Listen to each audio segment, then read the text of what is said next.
Hey, what's up guys? My name is Josh, and before we jump into this, I want to send a huge shout out to the individual who sent me this headphone, Nima. He sent actually a bunch of other headphones, so a huge thank you as always to Nima for sending this out. So my thoughts, findings, and opinions in this video, like every other, are going to be based off my own experience. So this is going to be a bit of a longer video, so grab a cup of coffee or a drink if you need to. I do appreciate the longer watch time. It does help me with the YouTube algorithm.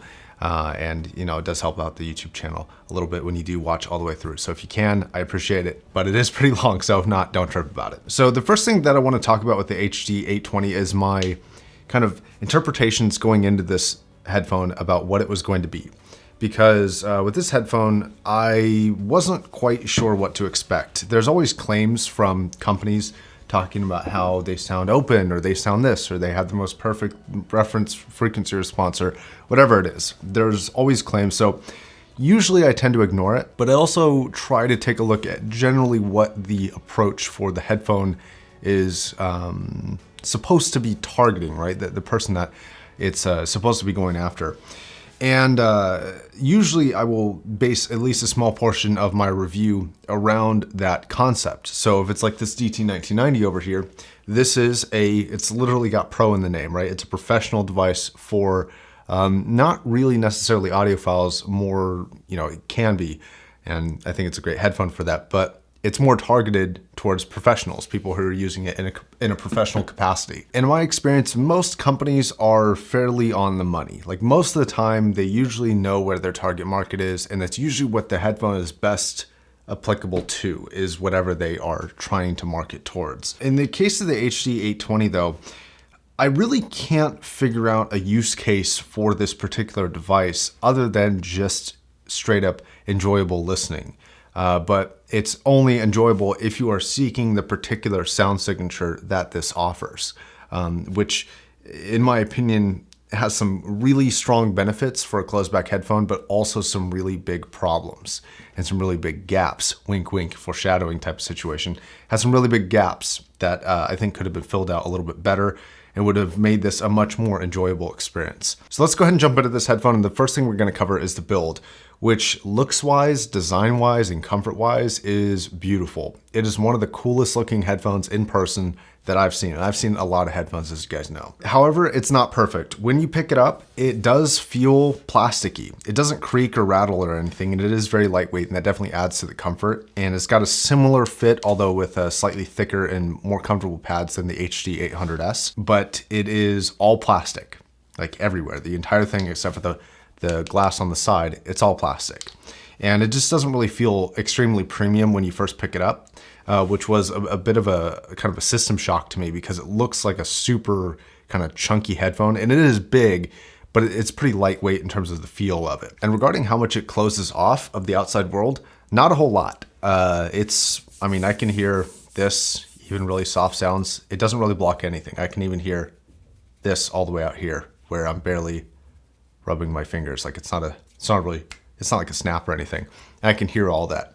So it's not going to be blocking out a bunch of the sounds. And this is one of the things that makes me kind of question the use case of this, is like, okay, so you made it closed, but you're also making it so that it's not like a closed off sound. Like you're not blocking, you're not adding active noise canceling, which I don't recommend that they do for a product like this, but it also doesn't really block out the outside world very well. Now it does do a good job of blocking sound from going out, so you're not going to get a whole lot of sound leak, but you're still going to be able to hear the environment quite a bit. So one use case that I thought this might be good for, like just kind of, you know, if I had to stretch and cling on to something as sort of the use case, would be like an office environment. I think if you're at home or in an environment that you need to block out the sound, you're going to have to look for a different headphone. It just does not block out enough of the outside world.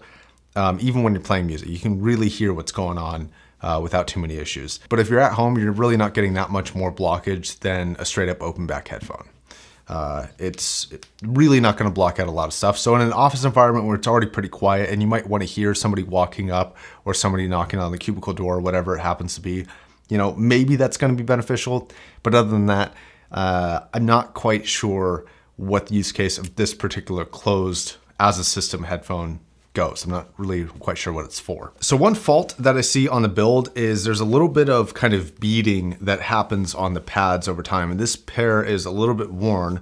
And the actual leather and where it connects to, I think it's either like some sort of velvet or microfiber material on the side, where it connects here, it kind of beads up. And this on a $2,400 headphone, I find to be pretty unacceptable, especially because I do know, according to the owner, which could be wrong, but I don't see any reason for him to lie. This is a pretty new headphone. It's not really, a super old one. And even if it was, the leather has not aged well. Now, when I first got this, I hadn't seen this before, but then I looked up pictures and it does look like a common problem. So that is something that you're gonna have to be paying attention to. So if you're looking to buy this, be aware that pad replacements in the future may be something you might have to look into. Okay, finally, let's talk about the sound here. So similar to the HD800 and the HD800S, it is kind of amp picky actually. It's not as picky as they are. It's not going to be as revealing as that, but it is fairly amp picky. So going amp to amp to amp, you're kind of going to get different levels of sound coming out of it. And that is something that you want to be aware of. In most cases, they make a lot of good lower end amps nowadays, like the JDS Labs Atom measures fantastic. It sounds great. Shit has some new amps that are coming out, like the Asgard 3. Well, Asgard 3 has already come out. And those sound great. So you can get good gear nowadays that will power this and sound good on it.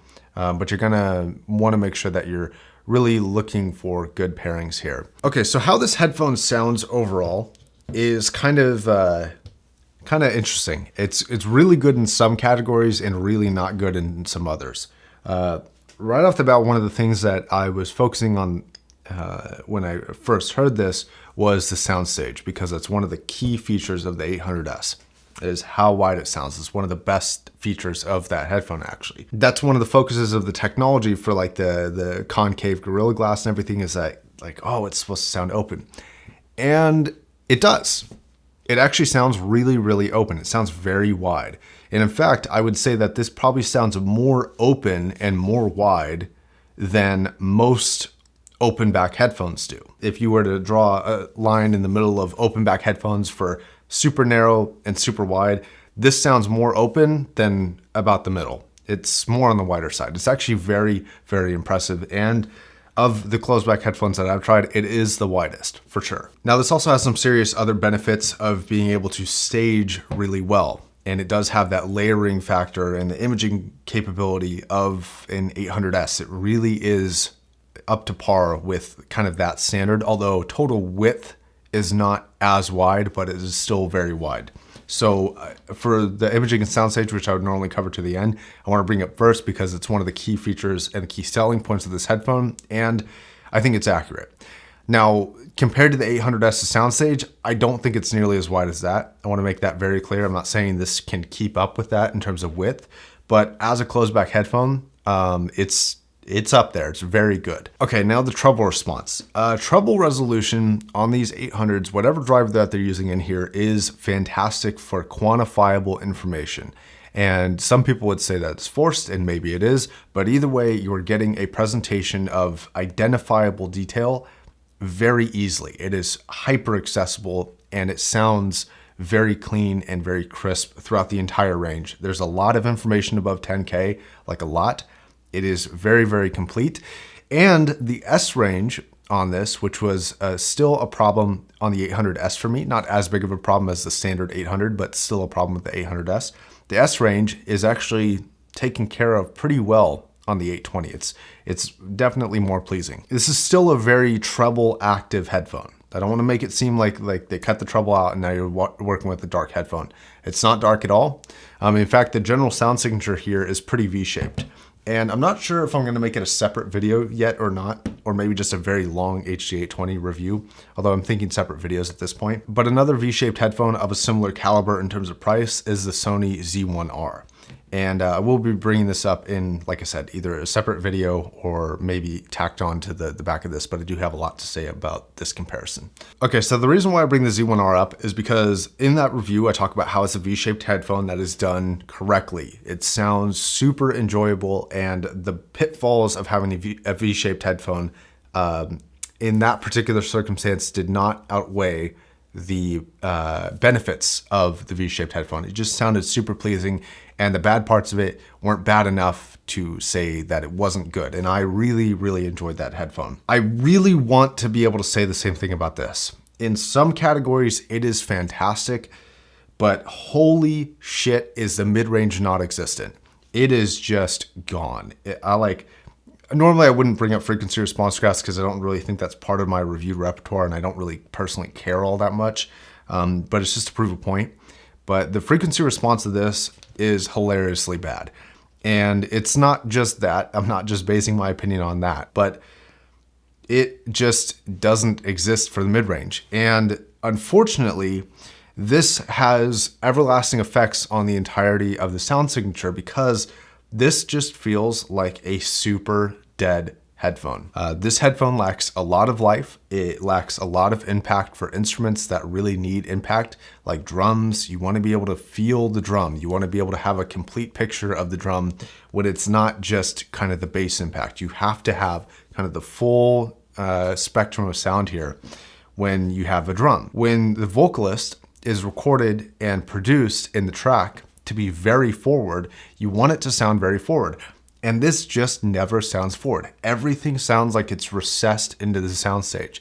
And this means that vocalists or independent instruments or even an entire orchestra, if produced in a particular way, cannot sound like it's supposed to sound. And this, I feel, is a big departure from kind of its sister headphone, the HD800S, which is marketed sort of as kind of the open back equivalent to the HD820. Because keep in mind, Sennheiser is a brand that made two of, in my opinion, the best vocal performing headphones ever. As well as like an HE60, which I think is really, really a good headphone all around. But I'm talking about the HD 600 and HD 650. Those are, to this day, still some of the best vocals I've heard on any headphone, just based off of my preference. At any price, they're still some of my favorites, especially the 600. I really like that headphone for vocals. Producing a headphone like this, and it's like an anti-600. It's like they took the frequency response of a 600 and just flipped it upside down. So there's this huge vacuum where the mid-range should be. And I know I'm harping on it a lot, but it ruins this headphone. It straight up does. All the other features are really good, but the mid-range is just awful. Okay, so the bass response, better than anticipated. I will say that. There does seem to be actually a little bit of bloat in it. And I'm not sure if this is like something that's reflecting in the cup or something like that. But I am detecting a little bit of bloat. I'm not quite sure what frequency. I couldn't quite identify it, but it doesn't sound as clean as I know it can. And again, I'm going to bring this up slightly for comparison here. The Z1R's bass, while large in amount and more than the 820, it's cleaner. It's more refined. There's more quantifiable information down low. You know, when you're listening to like 25 hertz and you have that kind of fluctuating beat, that, you know, whoa, whoa, whoa, whoa type of sound. It's just more dynamic there. It can display that differentiation between the high points and the low points of that bass frequency a lot better than this can. And the way that I would kind of rate this bass response is kind of around the like $300 to $500 price range, not the $2,000 price range that this is coming in at. So you have things like the Fostex TH-X00 Ebony, which have a lot more bass. Like it's like double the amount of bass. So it's got a lot more bass, but the quality is fairly good too. I don't know if it's better quality than this. I'd be hard pressed to say that, but it's certainly more enjoyable and it feels a little bit better produced and a little bit more confident in its production than the 800 or 820 does. The 820 almost feels like it was kind of forced into the sound to where they just like were like, all right, screw it, like just add more bass to the sound. That's almost what the 820 sounds like, although it does handle EQ, so it seems like a very capable device. But just explaining the sound, that's the best way that I can kind of articulate it. And again, similar with that frequency response, it is kind of a bump in the lower mid-range and a bump in the treble response and a recession in the mids. And I think this is going to lead me to my kind of long-winded conclusion here. Similar to 800, it's very impressive in very particular ways. The treble response I think is really good. It's probably some of the best. I'm not going to say the best, but some of the best for a closed back headphone that I've heard. The imaging in the Soundstage is the best I've heard for a closed back headphone. Unfortunately, the mid-range is problematically recessed. If the mid-range was there and boosted up more and the bass response was as it is, I could still probably recommend this headphone. I think that would add a lot to the life of the headphone, to making this feel like it had presence. But when I listen to this headphone, I just hear kind of a point system of like, okay, it's got treble response, yes. It's got Soundstage, yes. It's got bass response, yes. But it's just completely unexciting to me. And I think some people would hear this and then go to the 800 and think the 800 is really dry. And it is compared to this because of the bass response. Like it's got more bass than that. I just don't feel like this has any sort of life to it. It sounds kind of dead. And maybe they were going for that, really kind of flat sound signature where there's not a lot of life to it for like, a lot of studio engineers. I don't see it on this headphone for that purpose, but I'm also not a studio engineer. So you guys may be looking for something that I'm not looking for, or maybe what I'm saying does sound appealing to you. This headphone, in a lot of ways, is very, very cool. Overall, though, can't recommend it. If you could pick one up for like $1,200, I think it's a cool novelty. Like if they ever go on sale to about $1,200, I think I'd be like, all right, like it's worth it maybe for the Soundstage. For gaming, this is still probably the best closed back gaming headphone. Similar to the 800S is the best open back gaming headphone. It's still very capable of that.